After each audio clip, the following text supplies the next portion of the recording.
staying down there. Let's keep out of their way, Roxy. Let's get home without incident so that drunken Exeter man doesn't...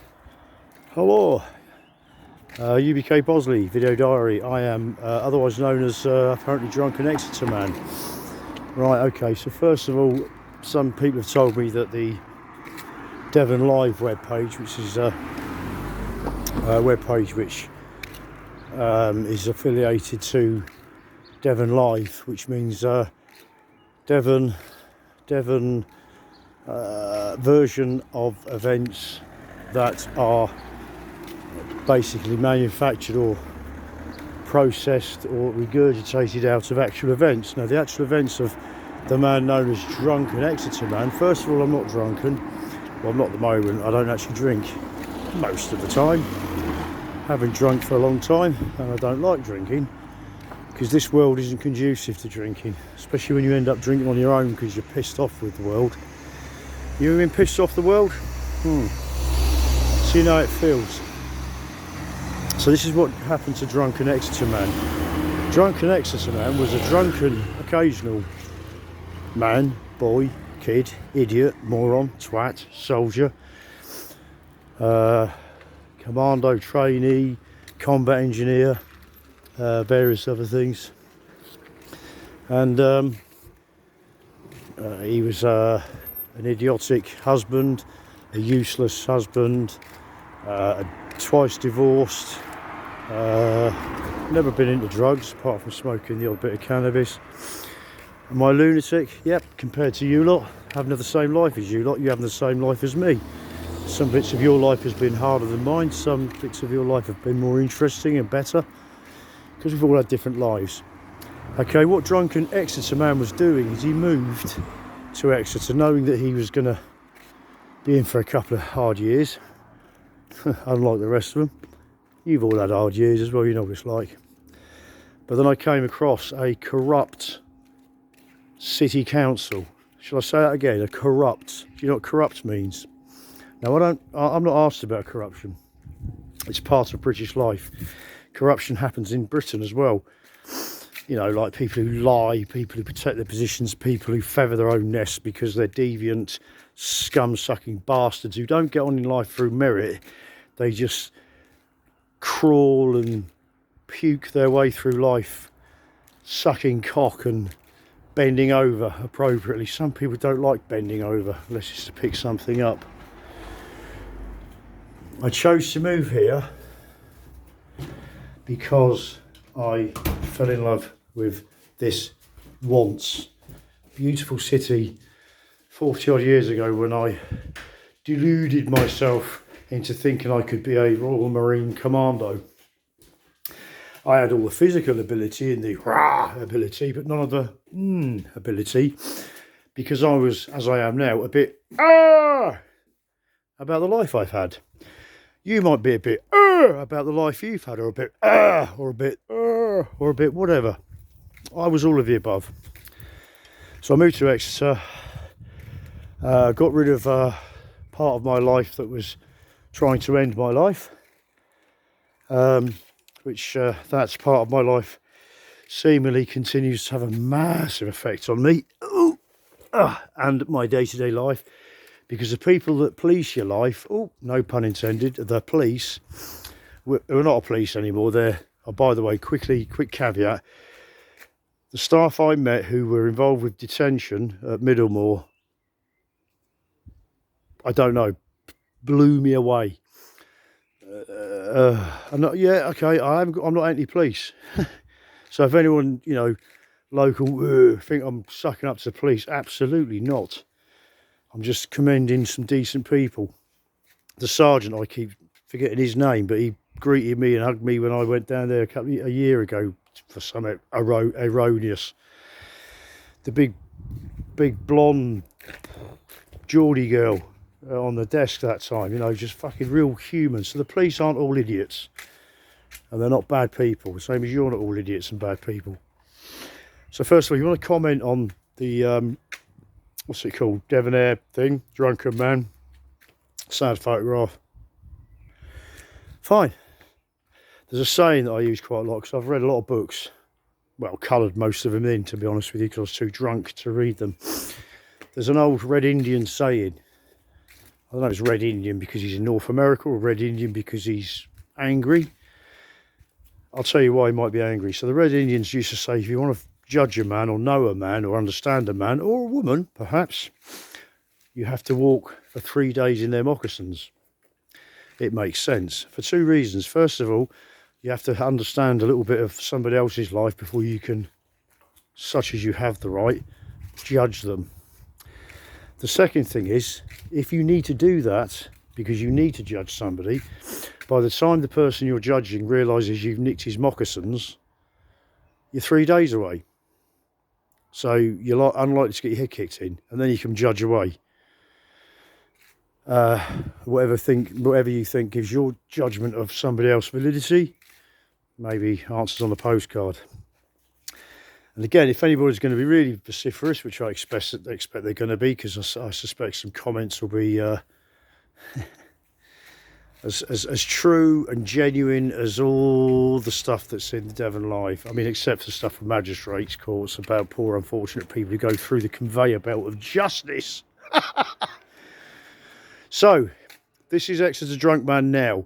What you have to ask yourself is, how in the name of all this holy have I managed to go from the idiot that I became to try and metaphorically bring a big loud hail to the fact that you're once beautiful, and I'm referring to Exeterians from Exeter, because that's what Exeterians are. They tend to be from Exeter.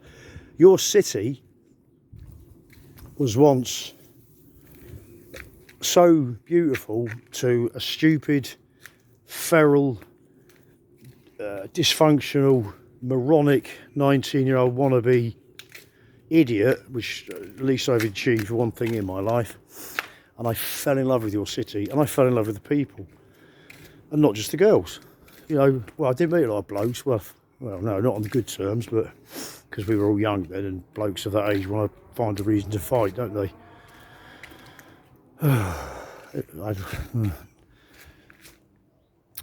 It's not about drunken Exeter, man. It's about your city being run by a bunch of really deviant, absolute, who do not give a flying fornication practice for your welfare, your environment, and your city, because the people that run it, most of them don't even come from here. I don't, but I'm not trying to screw this city. I just accidentally frightened a few neighbours who were asleep to what was going on their doorstep. So if you want to criticise me, UBK Bosley, if you don't already know, and if you've got any mates that want to come round and put me in the picture, get them to watch that. You're welcome to come round if you want. Let me know. That's not a threat. Christ, I'm 5'9". You want to hear first of all what the real account is, and then when they punch my face in, we can sort something out down the bottom of the garden out of view. Okay, and I don't include any people paid by the Devon and Cornwall police or higher echelons of them, who are no doubt, I would suspect, you can't undertake some skullduggery on this scale that permeates so many different agencies without some kind of okay, because it happens. Yeah, the days when you could believe all the council know best and the government know best. What do you need to know or to see to tell you that people in suits, the shiny people on the telly that talk all the bollocks, don't give a shit about you, and seemingly nor do you. Well, I did. I cared a shit about me, I cared a shit about my little child, and I cared a shit about some of the buggers that live around me. And you know what? I still do.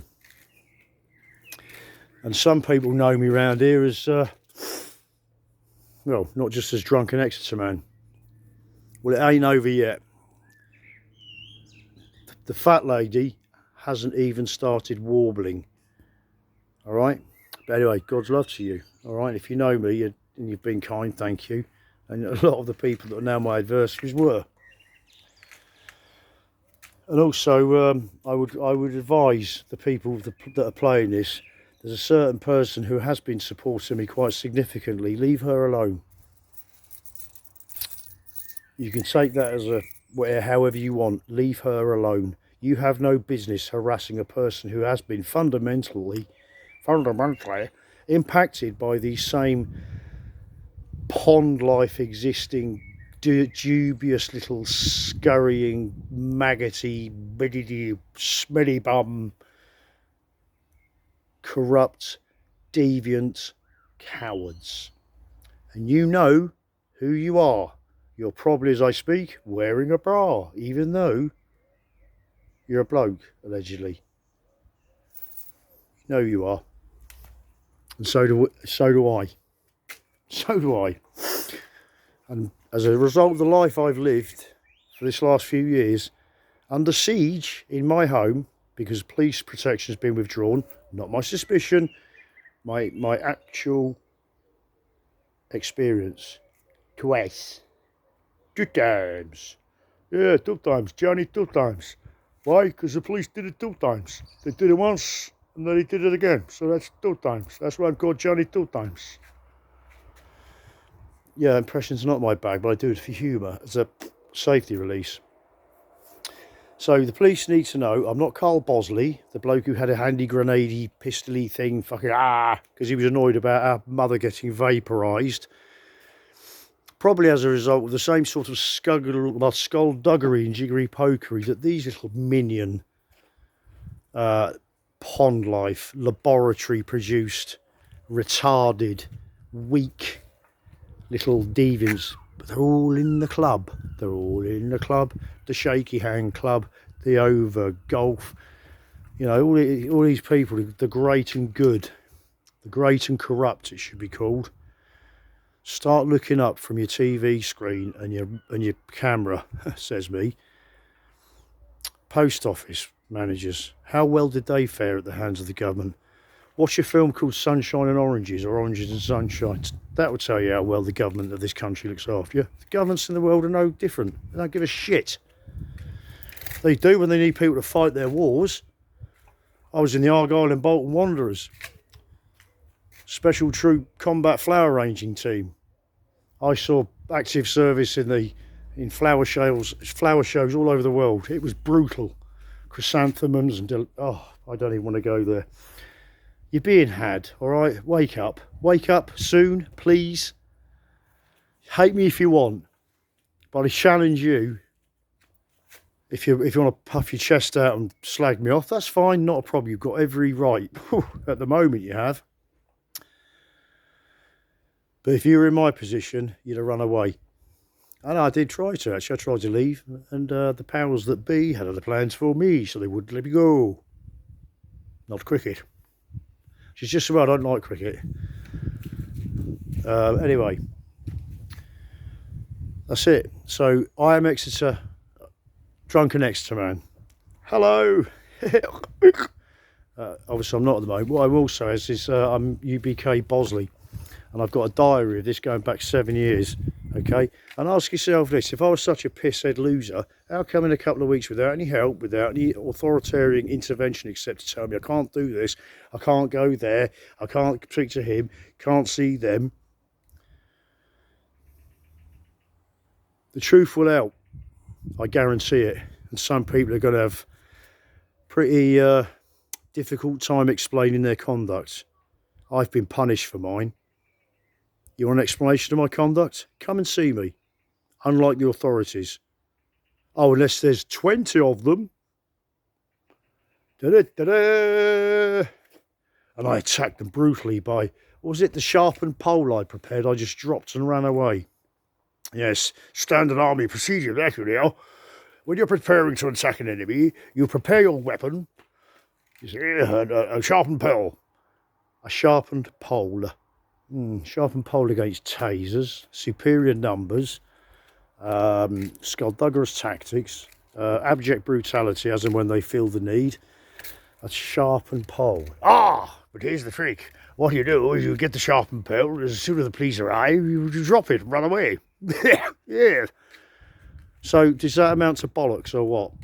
So the police had to say that I had prepared, because when they got here, all revved up and he did a course 40 years ago and he might have a feather duster.